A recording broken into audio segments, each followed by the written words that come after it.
It's been at least a few decades since I read William Shakespeare's Hamlet in middle school, and there have been many reimaginings of the bard's classic tale since then. But none have combined elements of R.F. Kuang's best-selling novel Catabasis and Adrian Lyne's Jacob's Ladder like Mamoru Hosoda's Scarlet, a gripping sword and sandals anime epic from the filmmaker behind Belle, The Boy and the Beast, and Summer Wars. For his latest animated feature, Hosoda journeys into a lawless world populated by lost souls and a massive, thunder-conjuring dragon, offering a surreal look at death, revenge, and forgiveness. In Scarlet, a young princess witnesses the execution of her father, the kindly King Amleth, by her uncle Claudius, a delusional and power-hungry despot obsessed with opening the gates to the infinite land, a fabled paradise of endless promise and boundless power. One evening, while stalking her uncle, determined to end his life, Princess Scarlet becomes poisoned, an act that finds her coming face to face with death as her soul becomes lost in the Otherworld. In this paranormal purgatory, individuals from different backgrounds and eras converge to search for meaning while death looms like a shadow, haunting their every laborious step toward the promise of salvation. Consumed by rage, Scarlet learns that her uncle Claudius is also in Otherworld, and so her mission to end his life continues. While exploring the mysterious expanse, Scarlet meets Hijiri, a dutiful, kind-hearted paramedic who abhors violence in all forms. Rather than see Scarlet hurt, Hijiri joins her on her destructive mission, hoping she'll opt for peace instead of succumbing to her unquenchable bloodlust. While Hijiri is as loyal a friend as they come, and a helpful traveling companion with his backpack of medical paraphernalia, his do-gooder demeanor quickly becomes his only defining characteristic. I'm often a fan of earnest characters with kind hearts, but Hijiri could use more substance beyond his upbeat attitude and insistence on non-violence in a strange world teeming with villains and dancing blades. Hosoda's Scarlet presents an eye-catching blend of 2D hand-drawn animation and computer-generated landscapes. The hand-drawn elements exhibit a painterly quality, with smears of color adding texture and dazzling patterns to clothing and expanses of desolate land. I'm not always the biggest fan of CGI and 2D coming together, and Scarlet is a mixed bag of the two.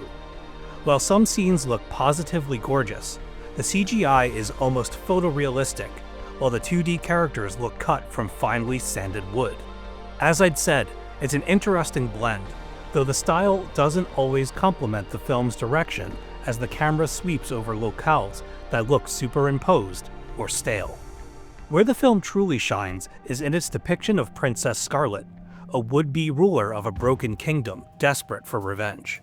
Throughout the movie, I could feel Scarlet's pain, whether it stemmed from her mission to run Claudius through with her trusty blade, or from her defiance of the Otherworld siren song of oblivion. She's a fierce warrior, but also gets knocked around, making you feel like one false step could lead to her end. I like a one-woman army as much as the next action fan, but watching Scarlet struggle to get the upper hand on her enemies adds a level of drama to the combat that I enjoy. Forever a fan of music, Hosoda includes musical elements in Scarlet, with one sequence featuring Hijiri dancing alongside a Hawaiian woman, and Scarlet dancing with Hijiri in a busy town square.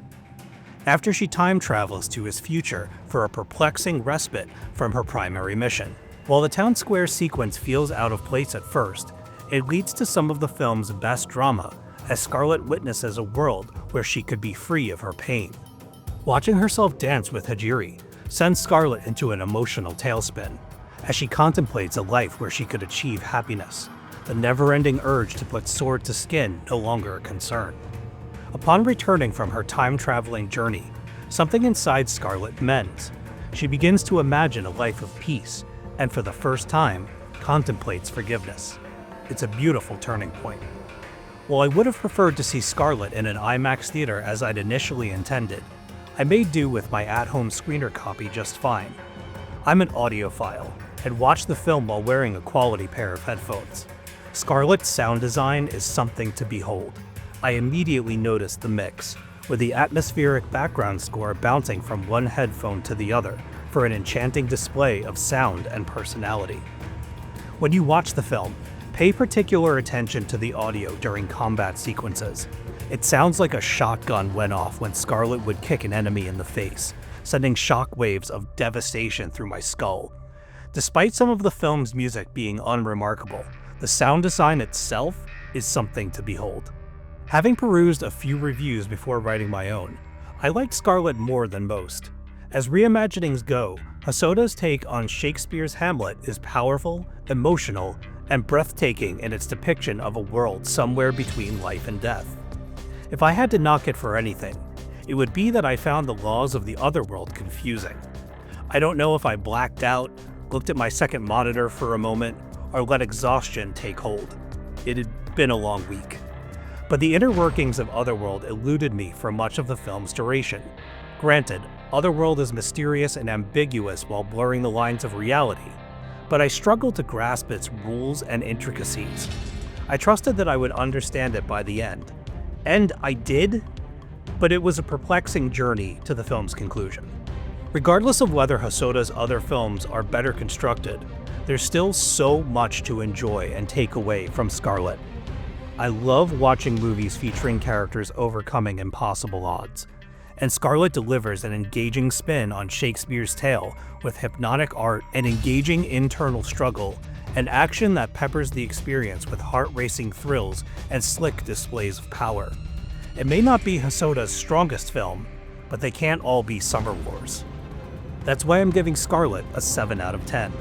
Hardcore Hosoda fans might find the film a slightly disappointing departure from his past features.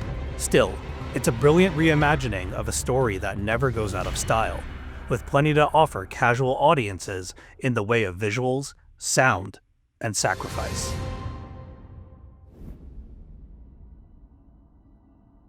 Thank you for clicking on our video, everybody. If you like what you saw here, please make sure you like the video and subscribe and share with your friends who like this sort of content.